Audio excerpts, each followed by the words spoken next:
आज की जो कहानी आपको सुनाने जा रहा हूँ, यकीन मानिए शायद कहानियों में भी ऐसी कहानी नहीं मिलती। जिस शख्स की कहानी है वो किसी अजूबे से कम नहीं है, मतलब हम उसको अजूबा कह सकते हैं। एक शख्स जो मार्शल आर्ट का टीचर है एक स्कूल में, उसी स्कूल के 13 साल के एक बच्चे को किडनैप करता है, फिर उसे मार देता है। अदालत उसे उम्र कैद की सज़ा देती है, लेकिन सिर्फ 3 साल के बाद वो जेल से भाग जाता है। फिर नाम बदलता है, शहर बदलता है, और आखिर में 25 साल बीत जाते हैं। 25 साल तक पुलिस उसे ढूंढ नहीं पाती। वो छुपता है, लेकिन छुपता भी नहीं है, क्योंकि अमूमन ऐसे लोग पुलिस से दूर रहना चाहते हैं, अपनी आइडेंटिफिकेशन हो, नाम हो, सब बदलना चाहते हैं। पर ये वो अजूबा है जो खुद अपना यूट्यूब चैनल शुरू कर देता है अपने असली चेहरे के साथ, और अपना असली नाम भी आधा लेता है, और यूट्यूब चैनल चल पड़ा। अराउंड 62.7 के 62,700 लोग उसके सब्सक्राइबर हैं। 1 करोड़ से ज़्यादा लोग उसके चैनल को देख चुके, उसे देख चुके, लेकिन पुलिस की नज़र उस पर नहीं पड़ी। यहाँ तक कि जिस बंदे को जेल के अंदर होना चाहिए, हमारी पुलिस उसे उसी की हिफाजत के लिए 2-2 गनर देती है।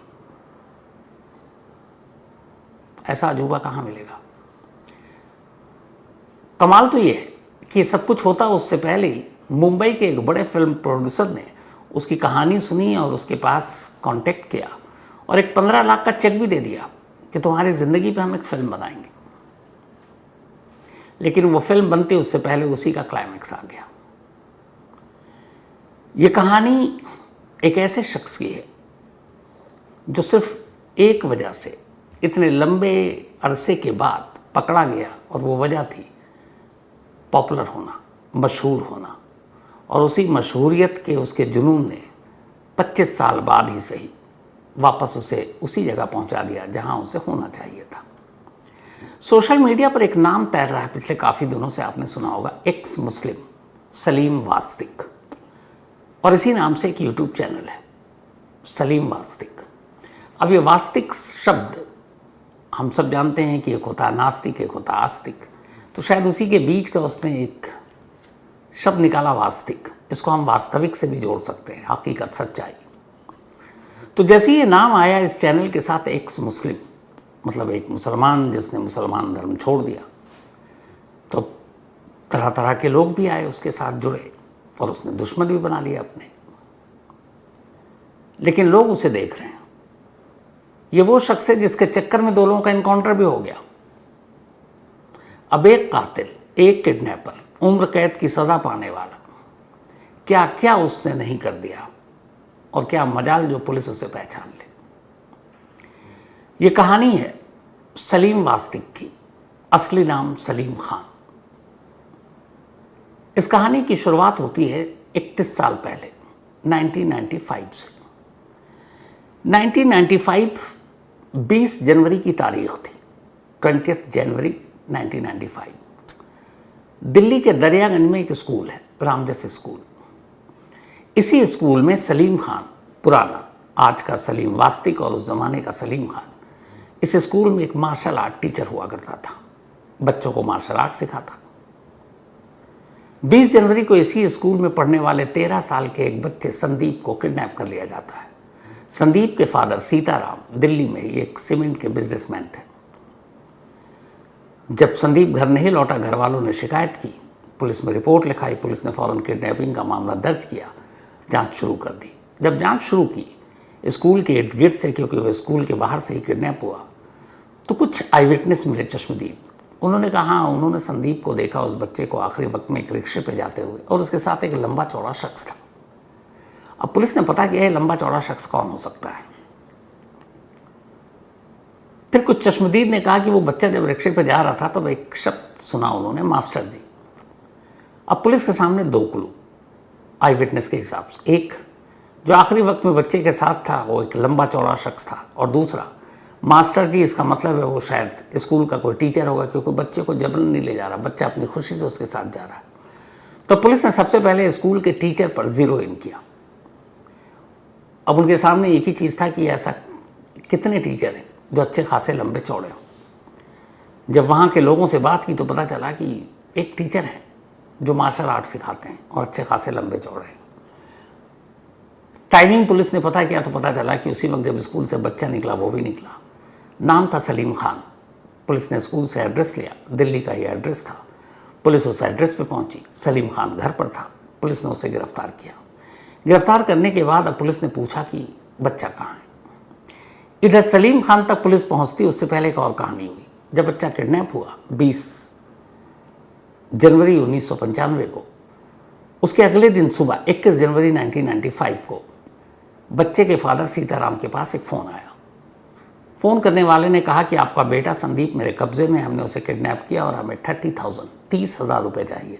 31 साल पहले 30,000 रुपये भी ठीक ठाक थे। साथ ही धमकी भी थी कि पुलिस को खबर मत देना। फ़ोन काट दिया। इसके बाद 3 बजे के आसपास दूसरा कॉल आया 21 जनवरी को ही, और उसके फादर से कहा गया कि आप ये 30,000 रुपये एक बैग में डालकर एक लोनी, दिल्ली और गाज़ियाबाद के बॉर्डर पर है, वहाँ जगह है, तो एक लोनी फ्लाईओवर है, उसके नीचे एक बस स्टैंड है, आप उस बस स्टैंड में जाइए और ठीक 4:30 बजे वहाँ से एक बस जाएगी जो बागपत के लिए जाएगी। उस बस में चढ़िए और उसमें जो लगेज है, जो मुसाफिरों के सामान जहाँ रखे जाते हैं, उसी सामान में वो बैग रख दीजिए। बैग का कलर भी बता दिया और बैग बस से उतर जाइए। अब ये फ़ोन भी आ चुका था। इधर पुलिस इन्वेस्टिगेशन कर रही थी। पुलिस अब सलीम तक घर तक पहुंच गई। इसके बाद पुलिस ने पूछा कि कहाँ है बच्चा संदीप। तब सलीम उसे अपने साथ दिल्ली के ही मुस्तफ़ाबाद इलाके में एक गंदे नाले के पास ले गया और उसने एक तरफ इशारा किया। पुलिस वहाँ ढूंढती है, एक बच्चे की लाश मिलती है, वो संदीप था। फिरौती की रकम मिलने से असल में पहले ही सलीम ने उस बच्चे को मार दिया था। इसके बाद उसकी पूछताछ के बाद एक और शख्स को गिरफ्तार किया जाता है जिसका नाम अनिल है। अनिल और सलीम इन दोनों ने मिलकर संदीप को किडनैप किया था, क्योंकि उन्हें पता था कि संदीप के पिता के पास ठीक ठाक पैसे हैं। अब इसके बाद पुलिस चार्जशीट दाखिल करती है। मामला कड़कड़डूमा कोर्ट में जाता है। फिर कोर्ट अपना फैसला सुनाती है। कोर्ट सलीम खान और अनिल दोनों को लाइफ इम्प्रिजमेंट यानी उम्र कैद की सज़ा दे देती है। ये सब कुछ 3 साल के अंदर हो रहा है, मतलब बल्कि 5 साल, 95 से 2000 के बीच। अब दोनों को सज़ा हो गई उम्र कैद की। दोनों ने हाई कोर्ट में इसको चैलेंज किया इस सज़ा के ख़िलाफ़। अब 2000 का साल आ गया, 5 साल बीत चुके थे। 5 साल जेल में काट चुका था सलीम। 5 साल बाद फैमिली में कुछ हुआ, उसकी वजह से इंतरिम बेल, अंतरिम ज़मानत मिल जाती है सलीम को एक ख़ास मुद्दत के लिए कि इतने दिनों बाद आप वापस जेल में सरेंडर कर देना। कहता है ठीक है। इंतरिम बेल मिली, सलीम बाहर आया सन 2000। बेल की मियाद ख़त्म हुई। अब जिस दिन उसे सरेंडर करना था वो जेल पहुंचा ही नहीं, तिहाड़। जब पहुंचा नहीं तो अब पुलिस के हाथ पांव फूले, उसे ढूंढना शुरू किया। घर तक पहुंचे, सलीम का था पता नहीं। इसके बाद पुलिस की कई टीमें ढूंढने लगी। वो यूपी के शामली इलाके का रहने वाला था। वहीं उसकी बीवी और एक बेटा और एक बेटी रहते थे, लेकिन शामली में भी नहीं मिला। अब दिल्ली पुलिस की टीम में जितने सोर्सेज थे, जहाँ जहाँ ढूंढ सकते थे ढूंढना शुरू किया, मिला नहीं। धीरे धीरे वक्त बीता, हफ्ते, महीने, साल, सलीम का सुराग नहीं मिला।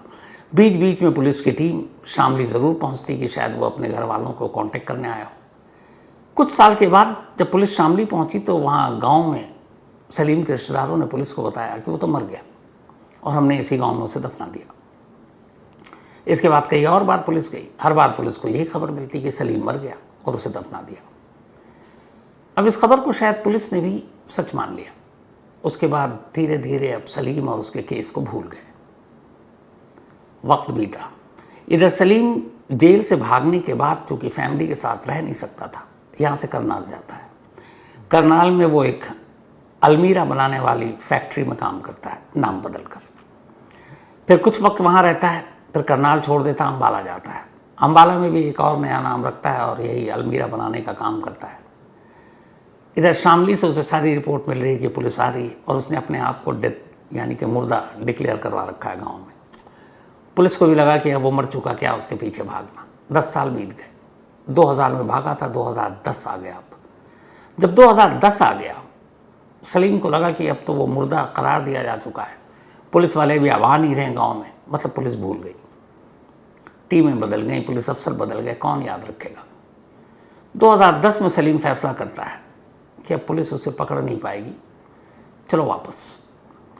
अब वो वापस आता है, शामली नहीं जाता, बल्कि दिल्ली और गाज़ियाबाद के बॉर्डर पर, बल्कि दिल्ली के दरवाजे पर एक जगह है लोनी, उसी लोनी में एक घर खरीदता है, उस घर में रहता है।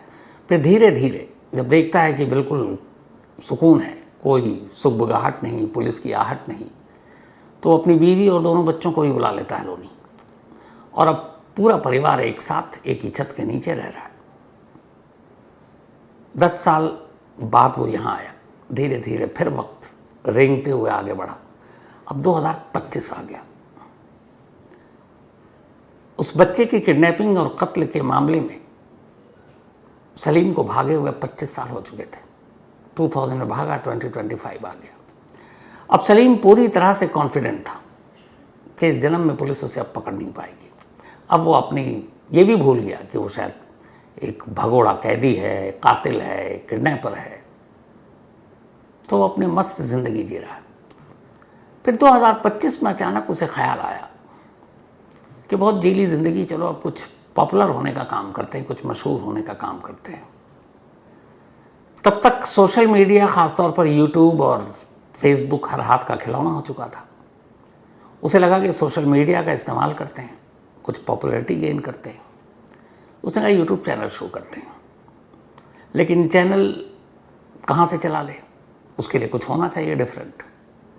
तब उसके दिमाग में आइडिया आया, उसने उस चैनल का नाम ही रख दिया एक्स मुस्लिम सलीम वास्तिक। अब इसमें जो कंटेंट्स थे वही सारे धर्म को लेकर थे। अब ऐसे कंटेंट्स दोनों तरह के लोग देखते सुनते हैं। धीरे धीरे ये हुआ कि अब एक्स मुस्लिम तो मुस्लिम और इस्लाम के बारे में भी उसने कुछ कमेंट्स किया, तो उससे उसको कुछ दुश्मन भी बने। उधर दूसरी तरफ हिंदू भाइयों को लगा कि नहीं ये इसको तंग कर रहे हैं, तो वो उसके सपोर्ट में भी आ गए। अब एक चैनल ऐसा आया जो रिलीजियस लाइन पे आगे बढ़ रहा है। फिर उसने धीरे धीरे वीडियो अपलोड करना शुरू किया। करीब 250 वीडियो अपलोड कर दिए। 19 अगस्त 2025 को उसने चैनल शुरू किया और अप्रैल 2026 तक उसके चैनल के 62.7, आज की तारीख में अगर कहूँ तो 62.7 सब्सक्राइबर थे। 230 के करीब वीडियो थे और 1,04,00,000 लोगों ने उसके वीडियो देख रखे थे पिछले करीब 9 महीने में। अब पॉपुलर भी हो गया, सब कुछ चल रहा है। देखिए, छुप भी नहीं रहा है, छुपा हुआ भी है। मतलब एक कौन भगोड़ा कैदी, कातिल, किडनैपर जिसको पुलिस से बचना है, वो खुद यूट्यूब पर आ रहा है, अपना चेहरा दिखा रहा है, अपनी राय रख रहा है और पुलिस को भनक तक नहीं। ये भी चलता रहा। फिर अचानक फरवरी, इसी साल फरवरी में 2 लड़के सलीम पर हमला करते हैं, उसके इसी चैनल और एक्स मुस्लिम के नाम की वजह से हमला करते हैं चाकू से। उनमें से एक शायद उसका गला रेतने की भी कोशिश करता है। तब तक कुछ लोग आ जाते हैं, फिर वो दोनों भाग जाते हैं। उन्हें लगा कि सलीम वास्तिक मर गया, लेकिन वो मरता नहीं है, बुरी तरह से घायल होता है। फिर उसे दिल्ली के जीटीबी अस्पताल ले जाते हैं, फिर मैक्स हॉस्पिटल ले जाते हैं, वहाँ इलाज होता है और वो ठीक हो जाता है। वापस अब लोनी अपने घर आ गया। उसके ऊपर इस अटैक, हमले और एक्स मुस्लिम होने की वजह से ये खबर सारी मीडिया में भी है, उसकी तस्वीरों के साथ। अब भी दिल्ली पुलिस को यह एहसास नहीं कि 25 साल से जिसे वो ढूंढ रही है वो वही शख्स। सोचा भी नहीं दिल्ली पुलिस ने। खैर, अब यहाँ से कहानी फिर एक और नया ट्विस्ट। अब हमला हुआ, वो बच गया, आ गया, मीडिया पे खबर आई कि भाई ऐसे ऐसे एक एक्स मुस्लिम है, एक चैनल है, और उस पर हमला किया 2 भाइयों ने। अब जब ये खबर आई तो फिर यूपी पुलिस हरकत में आई। उन्होंने कहा ऐसे कैसे। उसके बाद एक एक कर इन दोनों भाइयों का इनकाउंटर होता है। 27 फरवरी इसी साल को सलीम पर यह हमला हुआ था और जिन 2 लोगों ने हमला किया था वो दोनों सगे भाई थे। एक का नाम जीशान और एक का गुलफाम। इन दोनों ने ही उसका गला काटने की भी कोशिश की थी सलीम का, हालांकि वो बच गया। अब इसके बाद सलीम ठीक होकर आ गया। अब ये खबर मीडिया में आ गई। इसके बाद फिर यूपी पुलिस अब दोनों भाइयों को ढूंढ रही है। फिर ढूंढते ढूंढते आखिरकार पहली बार 1 मार्च को इनमें से पहले भाई जीशान का एनकाउंटर होता है, पुलिस उसे मार देती है, यूपी पुलिस। इसके 2 दिन के बाद 3 मार्च को दूसरे भाई गुलफाम का एनकाउंटर होता है, पुलिस उसे भी मार देती है। अब साथ साथ यूपी पुलिस ये भी करती है कि चूंकि सलीम वास्तिक पर अटैक हो चुका है तो आगे भी हो सकता है, तो अब यूपी पुलिस उसे सुरक्षा देने का फैसला करती है। सरकारी खर्चे पर 2 गनर उसे मिलते हैं, पीएसओ। अब यूपी पुलिस की ये 2 गनर सलीम वास्तिक के इर्द गिर्द 24 घंटे उसके साथ रहते हैं। कमाल देखिए, जिस कैदी को, जिस कातिल को, जिस किडनैपर को जेल में होना चाहिए, जेल के अंदर तक पहुंचाने के लिए पुलिस वालों को उसे पकड़ कर ले जाना चाहिए, इस वक्त वही पुलिस वाले उसी कैदी, उसी कातिल, उसी किडनैपर की सुरक्षा और हिफाजत में लगे हुए हैं। खैर, ये सब लगे रहे। ये इनकाउंटर, हमला, फिर ये सुरक्षा, ये सब मीडिया में सुर्खियों में रहा। 25 साल हो चुके हैं, मीडिया में उसकी तस्वीरें सब आ रही हैं, लेकिन अभी भी सलीम वास्तिक की वास्तविकता क्या है ये पुलिस समझ ही नहीं पाई। फिर अचानक खबर आती है कि सलीम वास्तिक पकड़ा गया, क्योंकि आज का सलीम वास्तिक 31 साल पुराना सलीम खान था, वही मार्शल आर्ट टीचर। अब सवाल ये है कि सलीम पकड़ा कैसे गया, वो तो इतना कॉन्फिडेंट था। तो सलीम की गिरफ्तारी की 2 कहानियां हैं, 2 वर्जन हैं, एक दिल्ली पुलिस की और एक जो दिल्ली पुलिस की रिकॉर्ड पर है और जो यूपी पुलिस की वो ऑफ द रिकॉर्ड। तो पहले रिकॉर्ड पर जो कहानी है, दिल्ली पुलिस ने एक प्रेस रिलीज भी जारी की इस पर। दिल्ली पुलिस की कहानी ये है कि दिल्ली पुलिस की क्राइम ब्रांच यूनिट ने एक ऑपरेशन चलाया था कुछ वक्त पहले। इस ऑपरेशन के तहत पुराने केस, पुराने फाइल खोले गए और ऐसे कैदी जो जेल से भाग गए, पेरोल या बेल पर वापस नहीं लौटे, उनको ढूंढकर वापस जेल तक पहुंचाने का काम था। तो इसी ऑपरेशन के तहत एक दिन एक हेड कांस्टेबल यानी हवलदार को एक मुखबिर ने खबर दी कि ये जो भी हाल में हमला हुआ है और 2 एनकाउंटर हुए हैं, जो सलीम वास्तिक ये जो यूट्यूब चैनल चला रहे हैं, असल में ये एक भगोड़ा कैदी है, इसको उम्र कैद की सज़ा मिली थी और इसने 13 साल के बच्चे को किडनैप किया था और फिर कत्ल किया था। अब जैसी हेड कांस्टेबल अपने सीनियर अफसरों को ये खबर देता है तो ये हुआ कि भाई अभी तो सलीम वास्तिक उसको खुद पुलिस प्रोटेक्शन मिला हुआ है, ऐसे तो हाथ डाल नहीं सकते, गलत खबर निकली तो बड़ी खामोशी से दिल्ली पुलिस का कहना है कि उन्होंने एक ऑपरेशन चलाना शुरू किया और इन्वेस्टिगेशन भी। सबसे पहले पुलिस की एक टीम कड़कड़डूमा को उड़ गई, क्योंकि दिल्ली पुलिस के अपने रिकॉर्ड में उसका रिकॉर्ड भी नहीं था सलीम खान का। कड़कड़डूमा कोर्ट ने चूंकि उसे उम्र कैद की सज़ा सुनाई थी और फिर कोर्ट में सज़ा सुनाने के बाद उसने चैलेंज किया था हाई कोर्ट में, तो जब तक फैसला कंप्लीट नहीं हो जाए कोर्ट में सारे दस्तावेज मौजूद होते हैं। तो दिल्ली पुलिस की टीम कड़कड़डूमा कोर्ट से सलीम खान की पुरानी तस्वीर और उसके फिंगरप्रिंट्स लेकर आती है। अब इसके बाद कुछ पुलिस वाले लगते हैं, लोनी जाते हैं और सलीम खान की पुरानी तस्वीर से आज के सलीम खान के चेहरे को मिलान करते हैं। फिर बड़ी खामोशी और चुपचाप से उसके फिंगरप्रिंट्स के नमूने भी ले लेते हैं और कड़कड़डूमा कोर्ट से लाए गए 31 साल पुराने उस फिंगरप्रिंट से उस नमूने का मिलान करते हैं। दिल्ली पुलिस के हिसाब से तस्वीर और फिंगरप्रिंट्स दोनों मैच कर गए, यानी ये साबित हो गया कि असल में सलीम वास्तिक सलीम खान है, भगोड़ा कैदी, उम्र कैद की सज़ा पाया हुआ कैदी। इसी के बाद पुलिस की एक टीम लोनी में उसके घर पर दबिश डालती है और सलीम खान को गिरफ्तार कर लेती है। अभी पिछले हफ्ते अब सलीम खान की गिरफ्तारी के बाद दिल्ली पुलिस का कहना है कि शुरुआती पूछताछ में ही वो कबूल कर लेता है कि हाँ वो वही है सलीम खान जिसे सज़ा मिली थी। फिर वो अपनी पूरी 25 साल की कहानी बताता है कि वो यहाँ कैसे, यहाँ से करनाल गया, अम्बाला गया, नाम बदला, 2010 में लोनी आया, फिर परिवार को बुलाया और फिर उसने चैनल शुरू किया। उसकी कहानी किसी तरह से मुंबई के फिल्म प्रोड्यूसर तक पहुंची, ये दिल्ली पुलिस के रिलीज़ में है, और फिर उस प्रोड्यूसर ने उसकी ज़िंदगी पर फिल्म बनाने के लिए उसे 15 लाख का एक चेक दिया एडवांस। तो बकौल दिल्ली पुलिस इस तरीके से 25 साल पुराना सलीम वास्तिक गिरफ्तार हुआ। ये रहा कहानी का एक वर्जन। अब सलीम की गिरफ्तारी की कहानी का दूसरा वर्जन ये है कि 27 फरवरी को जब सलीम वास्तिक पर हमला हुआ था लोनी में, इसके बाद फिर 2 एनकाउंटर हुए, जिन्होंने हमला किया, दोनों भाई को यूपी पुलिस ने मार दिया।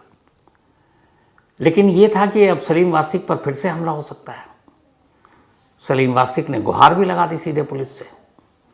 अब लोनी चूंकि यूपी पुलिस के जुरिसडिक्शन में आता है, तो लिहाजा पुलिस के आला अफसरों ने तय किया कि भाई इसको सुरक्षा दे दो, क्योंकि मामला कहीं धार्मिक रंग भी ना ले ले। तो अब सलीम को पुलिस ने 2 गनर दे दिए, 24 घंटे साथ रहेगा, घर के अंदर घर के बाहर, वो जहाँ बाहर जाएगा तो भी। अब सलीम को गनर भी मिल गया, और यहीं से सलीम ने गलती की। गलती ये कि 25 साल की गुमनामी के बाद सलीम को अचानक मशहूर होने की सूझी तो यूट्यूब चैनल शुरू कर दिया। अब जब गनर में 2 पुलिस वाले मिल गए तो वो और चौड़ा हो गया। कहते हैं कि वो पुलिस वालों से भी अब अजीब तरह से बात करने लगा, अकड़ कर, और जहां वो अपने गनर की भी शिकायत पुलिस से कर देता, बार बार की शिकायत पुलिस आला अफसर, फिर यहाँ जाना वहाँ जाना है, तो वो भी तंग आ गए। उन्हें लगा इससे कैसे पीछा छोड़ा है। एक तो उसकी सुरक्षा भी ज़रूरी है, कुछ हो जाए तो फिर उनकी नौकरी खतरे में पुलिस वालों की, और दूसरा ये पुलिस वालों को भी कुछ नहीं समझ रहा है। तो फिर ये हुआ कि ऐसा कुछ करो जिससे सब कुछ हो जाए, जिसके इसकी सुरक्षा भी ना करनी पड़े। तब इत्तेफाक से जो दिल्ली पुलिस का क्लेम है, वो इधर का क्लेम ये है कि यूपी पुलिस के एक शख्स को सलीम के ही करीबी एक रिश्तेदार ने ये बताया कि सलीम वास्तिक असल में सलीम खान है, जिसने 1995 में किडनैपिंग और मर्डर किया था दिल्ली के एक स्कूल के बच्चे के साथ। जब उसने कहा कि पक्का, तब उसने कुछ सबूत दिए। उस यूपी पुलिस के बंदे ने अपने सीनियर अफसर को ये सबूत दिए। जब उन्हें यकीन हो गया कि ये वही है, पर वो कुछ कर नहीं सकते थे क्योंकि केस तो दिल्ली पुलिस का है, तब यूपी पुलिस ने दिल्ली पुलिस को कांटेक्ट किया और बताया कि ये जो सलीम वास्तिक है, असल में ये आपका कैदी है, और आप जिसे ढूंढ रहे हैं ये वो है जो 25 सालों से चकमा दे रहा है। तब इसके बाद फिर दिल्ली पुलिस ने पहल की और फिर करगा डूमा का फिंगरप्रिंट्स, पुराने फ़ोटो सबके मिलान कराए गए, और इसके बाद ये गिरफ्तार हुआ। अब इससे हुआ ये कि यूपी पुलिस का भी झंझट खत्म। अब ना उसे सुरक्षा देनी है, ना उसकी अकड़ वाली बातें सुननी है। अब वो जेल में है, तो उसकी सुरक्षा की जिम्मेदारी जेल वालों पर है, तिहाड़ वालों पर है। तो उधर वो बच गए। लेकिन इन सारी चीज़ों के बीच में दिल्ली पुलिस बेशक इस केस को भूल गई, लेकिन वो 13 साल का बच्चा संदीप बंसल, उसके परिवार वाले कभी नहीं भूल पाए। और अब जब उन्हें पता चला कि ये शख्स तो खुलेआम सोशल मीडिया पर 230 वीडियो डालकर हर जगह इसकी तस्वीरें छप गई हैं, अखबारों में है, टीवी में है, दिल्ली पुलिस ऐसे भगोड़े कैदी को पहचान कैसे नहीं पाई। चाहे दिल्ली पुलिस हो या हर स्टेट की पुलिस हो, ये कहते हैं कि हम पुराने केसेस को, मैंने कही ऐसी कहानी भी आपको सुनाई है, 15-20 साल पुराने कई अफसर आते हैं कि चलो पहले उसको निकालो, देखो क्या है उस केस में, तफ्तीश करते हैं, पकड़े भी जाते हैं। तो यहाँ कई स्टेट और दिल्ली पुलिस हमेशा ये सब कहती है हम पुराने केसेस पे काम करते हैं। यहाँ सवाल ये है कि एक बंदा जिसे आपको ढूंढने की ज़रूरत नहीं, वो तो सामने है, छुप भी नहीं रहा है, दिखा रहा अपने आप को बार बार, और सामने आ रहा। और पिछले तो क्राइम की स्टोरी है पूरी कि उसके ऊपर हमला हुआ, दिल्ली में ही इलाज हुआ, तो इनकाउंटर हो गया उसके चक्कर में, तस्वीरें छप रही हैं उसकी अखबार में, टीवी पर। लेकिन इस केस से रिलेटेड जो डिपार्टमेंट है दिल्ली पुलिस का, उनमें से एक भी उसे पहचान नहीं पाया। है ना कमाल की बात। तो असल में ये वो अजूबा है जिसने वो कर दिया जो कहीं और कहानी में नहीं मिलेगी। सिर्फ किडनैप या कत्ल नहीं किया, जेल से भाग गया, 10 साल कहीं और रहा, 15 साल आकर दिल्ली पुलिस के नाक के नीचे लोनी में बैठा रहा, पूरे फैमिली के साथ रहा, खुद को मुर्दा करार दिलवा दिया, अपना यूट्यूब चैनल शुरू कर दिया, हमला हुआ, जिसने हमला किया उनमें से 2 लोगों का एनकाउंटर इसके चक्कर में हो गया। फिल्म बनाने के लिए प्रोड्यूसर ने इसको 15 लाख रुपए भी दे दिए। इसके अलावा जिसको जेल के अंदर एक कैदी की तरह होना चाहिए, वो 2 पुलिस वालों दाएं बाएं उनकी छत्र छाया में बाहर निकल रहा है, मतलब कि भैया देखो 2 गनर के साथ चल रहा है ये बंदा। मतलब क्या क्या नहीं है इस पूरी सलीम वास्तिक की कहानी में। और दूसरा ये है कि यही वास्तविकता है। तो ये थी एकदम एक अजूबे की कहानी। आज की कहानी में फिलहाल इतना ही। अब आपसे मुलाकात होगी कल रात 9 बजे किसी नई कहानी के साथ। तब तक अपना और अपनों का ख्याल रखिएगा। Thank you.